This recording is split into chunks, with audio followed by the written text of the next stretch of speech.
Hey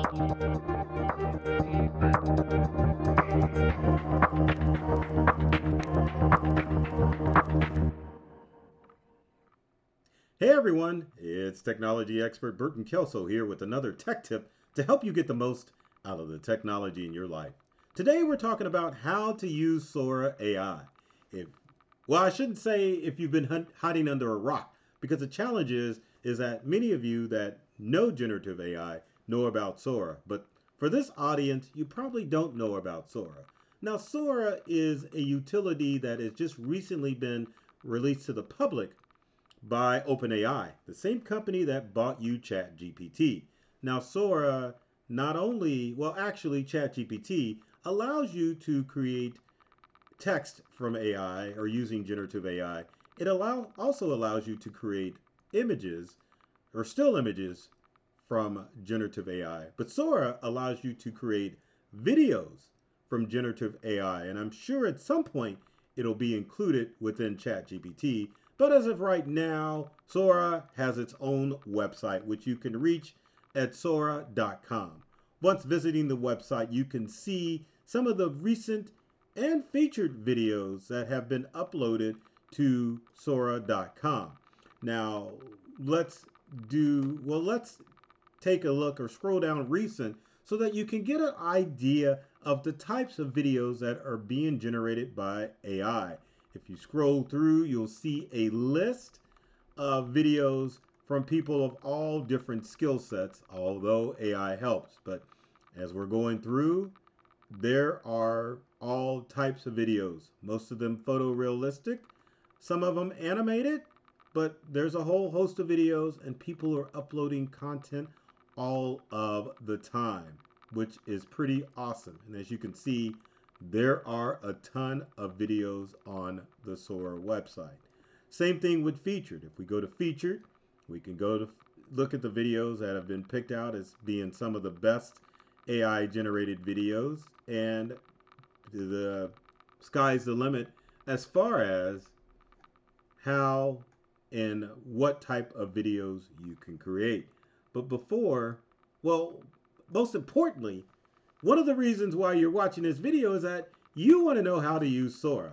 So we need to go through and navigate the site so that you can understand how it works. And it almost works similar to ChatGPT.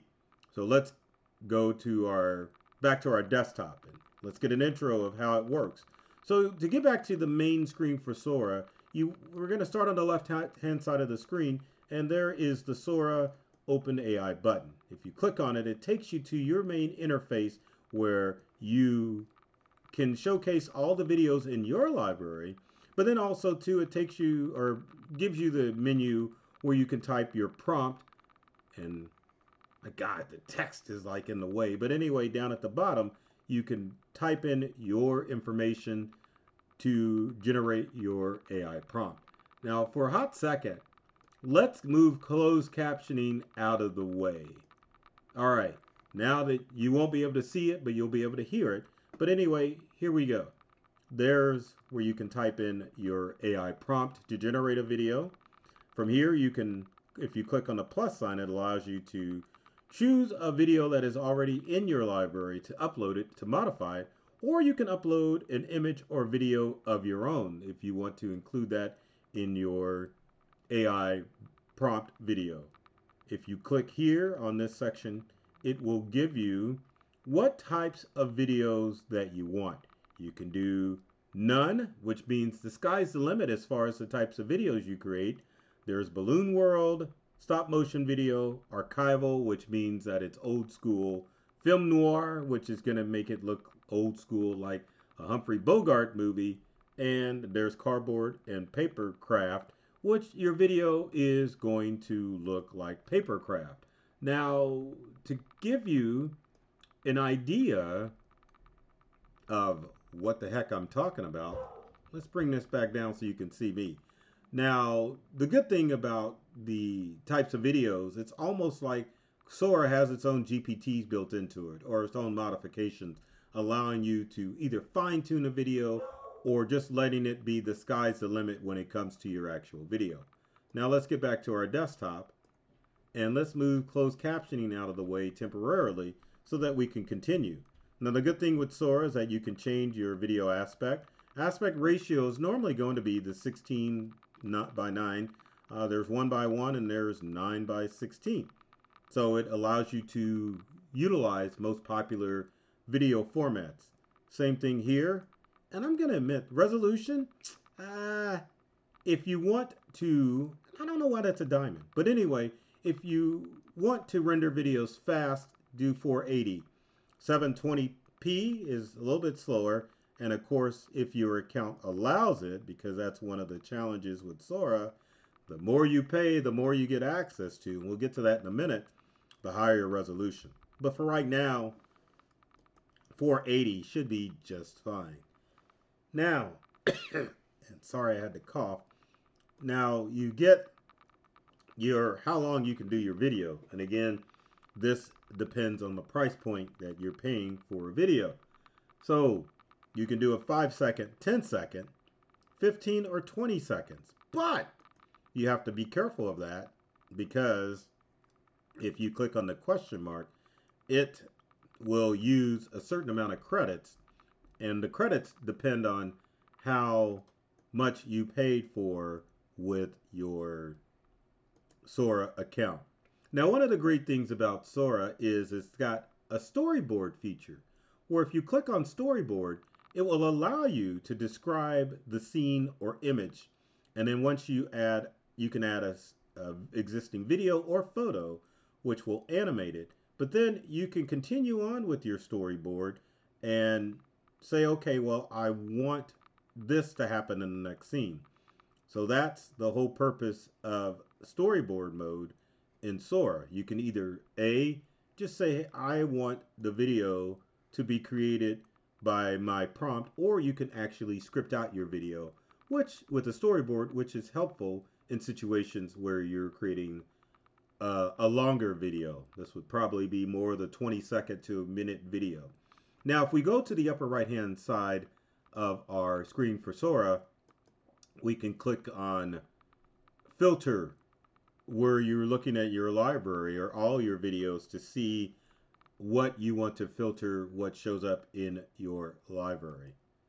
Now, as far as layout, you can click on layout, do a list grid, list view, grid view of all the videos that you have. I prefer list. You can also change the aspect ratio, which is either square, or you can just leave it like this. Now our next button is where the heck is that? Activity button. We click on that. There are the videos that have been created in which order. And my Playful Cat Antics video, which I'll show you here in a second, is first in the list. And then finally, if you click on your Sora profile picture, it's got settings. If we click on settings, you can publish to explore, meaning that if you publish your video, it will be seen by others in the explore field, which I just showed. And then your username, your email address. You can change your theme from what the system's doing to dark mode or light mode. I prefer dark mode with Sora. And then finally, your plans. Now keep in mind with Sora that you have to pay for Sora. There is no free like ChatGPT at the current time. So you need to at least have a Sora Plus account in order to, or a ChatGPT account to use Sora. It needs to be Plus, as you can see from my, as you can see from my plan, it says Plus. Now the funny thing about it, I went crazy with Sora. Didn't pay enough to the amount of credits. So I blew through my 1,000 credits with Sora. There'll be no creation of videos in this video, but at least I can show you the ones I generated. And then you can do the number of generations. The more that you have, the more credits you're going to use. The max duration, and we saw how we could change that, is currently 5 seconds, and my max resolution is 720p. So with that, let's scroll down and look at some of the videos I did. You can see the progression of what I've done.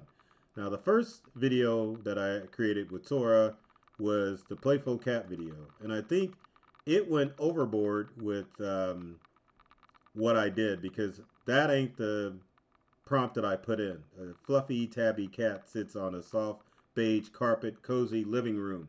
Now I will caution you with this. When you are upping your prompt game with Sora, you definitely need to use long prompts like that, or else you're going to get cruddy videos. Now I'll show you. So going back to, um, well, I'll go back and show you a second. A couple more features. I can go in and edit this story and add to the video. And as you can see, here is an example of a storyboard. So here's the first scene, and then there's the second scene. So you can literally dictate what happens with your videos in storyboard mode. Now to go back, let's skip up. Now I'm a fan of Batman, and I wanted to create a video of Batman and Robin standing with their capes blowing on the rooftops of Gotham City. So if I scroll down and click on, and there's my prompt, can you create a video of Batman and Robin standing on a building with their hands on their hips? We did not get that because I did not go into detail. Should have detailed that Batman and Robin need a cape. I should have dictated what Robin I was going to use. And there's just all sorts of stuff that I probably should have done before making this video. Let's get out of this. Go to another video of Batman and Robin, and as you can see, that one is cruddy as well. There's no cowl on Batman. Next, picture of Superman and Lois flying. Superman and Lois kind of intertwined, so the video is not that great. This one I probably should have did a storyboard in order to make it work a little better. Clicking back on the screen here, some more cruddy videos of Superman. And even worse, this one, I have no idea what Superman's doing. He's just flailing around, hopelessly lost. So what I'm learning is that with intellectual property, you may not be able to generate what you want. But if it's generic, you can kind of get what you want. Now, once I got a little better at my prompt game, here are a couple of videos of a snowy pass. And there's the prompt. Create a scene of a video footage tracking a camera through a snowy covered mountain pass. If I go back, I can click on the other video, and this is 10 seconds of video that's showing. That's why I chew through my credits. We go up a little bit more. My creme de la creme, a video prompt of create a video of a female nurse, traditional nurse uniform, running down a hallway in a hospital with panicked look on her face. She needs to have brown curly hair. So it created two images of that. If we go back and just showed you the first one, there's the second image of the nurse running down the hallway. So as you can see, at least to my eye, Sora, if you get your prompt game right, is able to create some pretty awesome AI-based videos. Now there's a few more of Jupiter and of Earth and then of some cells. So it looks pretty good. But I am just beginning my prompt game. If you want ideas, one of the things that I meant to show you is if we go over on Sora to your icon, you can actually go to video tutorials that will show you how to use it. You can click on Quick Start and start the video to give a quick Welcome video to introduction Sora. to Sora. Let's get started by creating our first video. You can also, if you go back under video tutorials on storyboard, how to recut, remix, blend, and loop a video. All the tools are there to help you start generating your AI-based videos. So head to Sora.com. Check out what you can do with videos, whether it be good or bad. Check out featured and understand that the videos that are uploaded to the general public website, you can click on, like this Ferrari climbing up a mountain. You can either edit the story, or you could go in and make your own edit using the storyboard and then hit create. Let's get out of that. Or if you wanted to, I said a Ferrari, that's a Corvette going up a mountain. You can recut, remix, and blend any video that's been uploaded to the public Sora site. You can also do the same thing with featured. And one of the things you can do with featured videos, and I think with recent videos, is that when you see a video that you like, you can definitely save it. And when you save a video, it goes to the saved videos options, which I'm about to show you here in a few seconds. Let's get this model. So if you go to saved, there are all the videos that I have saved. And with those, I can work with them and create my own stories. How awesome is that? So I would highly encourage you to utilize Sora at Sora.com. The sky's the limit with the paid Chat GPT account. There are other video creation tools out there. So use Sora first and leave me a comment in the comment section below and tell me what you think about Sora. Now, also, with every video, if you liked this video, not necessarily a tutorial, but more of a random, here's how you can look at Sora, leave a comment, like it, be sure to share the video with your family and friends. So my goal with every video is to open you up to a whole new world of ideas and experiences using the technology in your life. I love technology and I've read all the manuals, and I'm serious about making technology fun, safe, and easy to use for everyone. So take care of yourself and do many things to make you smile, and thanks for watching.